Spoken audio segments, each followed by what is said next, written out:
Ассалаумағалейкум, мен Жасұлан Сыздық және бүгін дивидендтің не екенін талқылайтын боламыз. Сонымен қолдарыңызға қаламдарыңызды алыңыздар, дәптерлеріңізді ұмытпаңыздар. Ал кеттік. Дивиденд дегеніміз не? Бұл ұйымның пайдасының бөлігі. Олар иелік ететін акциялардың түрі мен санына байланысты акционерлер арасында бөлінеді. Бұл кітап жүзінде солай жазылған. Түсінікті тілде қарастыратын болсақ, яғни компания таза табысын акционерлер арасында тепе-теңдей бөледі және ол инвесторлар үшін пассивті табыс болып есептеледі. Дивидендтерді қалай аламыз? Мысалы, дивидендтерді алу үшін жыл бойы компанияның акцияларының иегері атанудың қажеті жоқ. Тек бір қажетті күні акционер болу жеткілікті. Компания дивидендтер төлеу үшін өз акцияларын білу керек, кімнің қолында қанша акция бар, әр акция иесіне ақша қанша төлеу керек, акционердің тізімі тіркелген күні белгіленеді. Тізімге кіру үшін сауда-саттық сессиясының соңына дейін акцияларды сатып алып, оларды бір түн ұстаудың өзі жеткілікті. Бұл дивидендтерді кесу деп аталады. Бұл негізі трейдерлік жолмен қарастырғанда солай. Мысалы, сіз ол компанияның акциясын ұзақ мерзім ұстағыңыз келмесе, бірақ дивидендтері тиімді, сондай жақсы беріліп жатса, сіз әрине оны қолдана аласыз. Ол үшін не істеу керек? Мына суретке қарасаңыздар, бұл биржадағы график. Бұны мен әдейі шығарып қазір сіздерге көрсетуге осында қойдым скринді. Дивидендтік кесу деп осы мынау тұрған көгілдір жаңағы тік төртбұрыштың ішінде болып жатқан нені айтамыз. Арасы ашылып қалды, көріп тұрсыздар. Бұл бірден өсті. Сонымен арасы үзілді дағыны төмен жақтан басталды. Бұл дивидендтік кесу гэп деп атайды орысша. Биржалық кестеде осындай сурет салынады, себебі осы күнді дәлдеп сатып алатын инвесторлар көбейе түседі. Сол кезде бұл бағасы көтеріле бастайды. Ал ертеңіне акционерлер капиталдан бөлінген қаражатты шешіп акционерлерге бөледі. Сондықтан кестедегідей жапондық шырақ арасы үзіліп, акция бағасын бірден құлайды. Осындай міне көтерілді, және бұның бағасы қазір мына суретте қатты түсіп кеткен жоқ, құлдыраған жоқ қатты. Бұрынғы бағаларына қайтадан келді десек болады. Бірақ барлық компанияларда ондай емес. Бұл бұрынғы сатылып атқан жаңағы дивидендтік гэпқа дейін сатылып атқан бағадан бірнеше саты төмен түсіп кетуі мүмкін келесі күні. Ол деген ұзақ мерзімді акционерлер үшін қорқынышты емес, ал трейдерлер үшін негізі білікті трейдерлер үшін бұл жақсы пайда. Жасап алады, өздеріне кіріс жасап алады. Ал сурет бойынша негізі қорқынышты былай айтқанда, өйткені сен акционерсің, ал қарап отырсаң, бірден арасы үзілді дағыны төмен қарап түсіп кетті. Енді сен онша білмесең, қандай не үшін түсіп кеткенін, бұл не екенін, көбісі қорқып акцияларын сатып жіберуі мүмкін. Сондықтан осындай суреттер көріп жатсаңыздар, өздеріңіздің биржалық акцияларыңыздың графигінен, мұнда қорқудың түк те қажеті жоқ. Яғни бұны қайта өзіңізге плюс ретінде қабылдап, алдын ала біраз акциялары, мысалы бұл сізге компания 10-15% өзінің дивидендін бөлеміз деп құрылтайда айтып жатса, алдын ала сатып алсаңыз, біраз акцияларын керемет жағымды бонусты қалтаңызға түсіресіз. Сонымен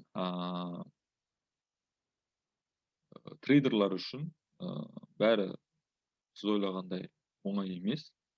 Ол қалай болады? Акциялар биржада Т2 қағидаты бойынша саудаланады. Барлық сатып алу, сату мәліметтері операция жасалғаннан кейін 2 күннен кейін тіркеледі. Егер дивидендтерді кесу сейсенбі 7 шілде белгіленсе, 2 жұмыс күні бұрын акция иегері атану керек. Яғни жұма 5 шілде күні сатып алу қажет.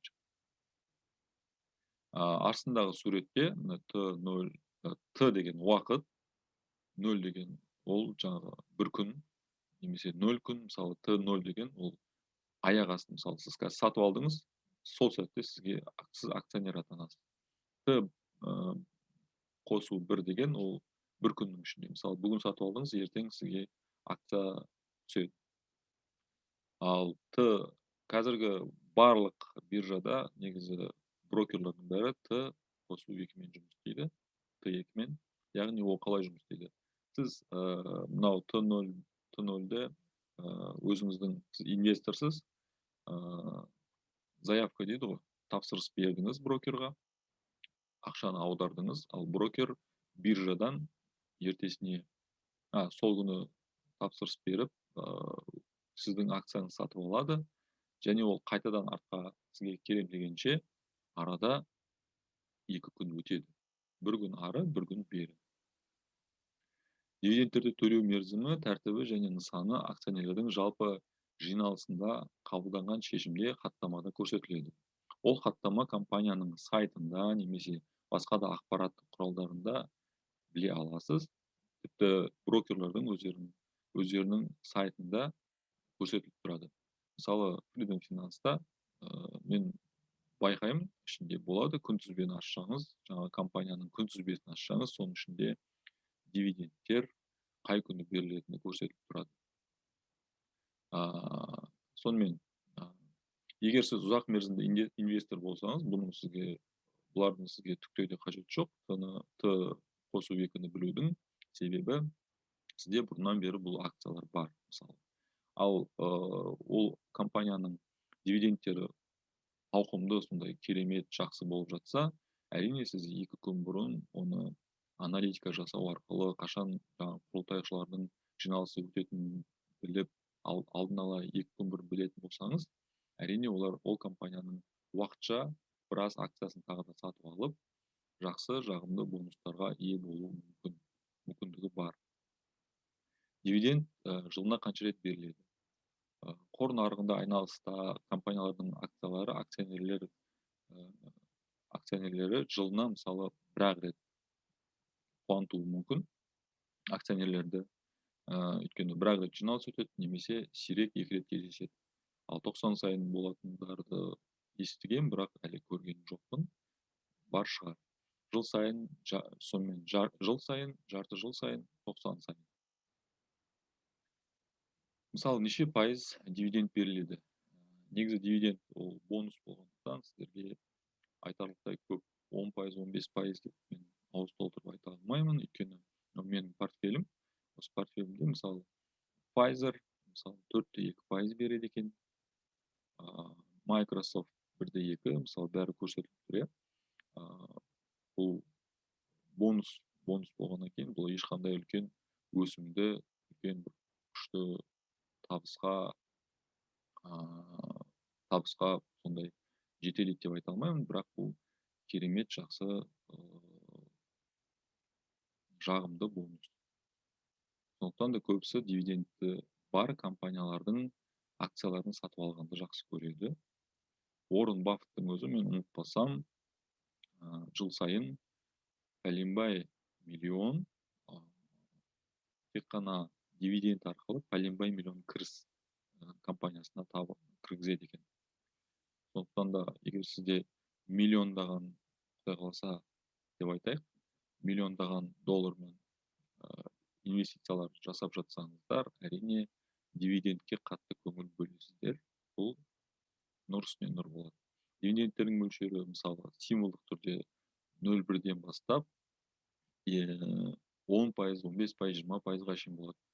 Мысалы 10%-дан жоғары беріп жатқан дивидендтердің компанияларын дұрыстап аналитика жасап, дұрыстап тексерген жөн. Себебі өздеріңіз білесіздер, кірісті мысалы көп берген сайын, үстемені көп берген сайын, ұсынған сайын, оның несі де жоғары, рискі де жоғары болады. Сонымен бүгінгі сабақ тамам. Барлықтарыңызға Рахмет. Ендігі сабақта кездескенше, жүздескенше сау болыңыздар.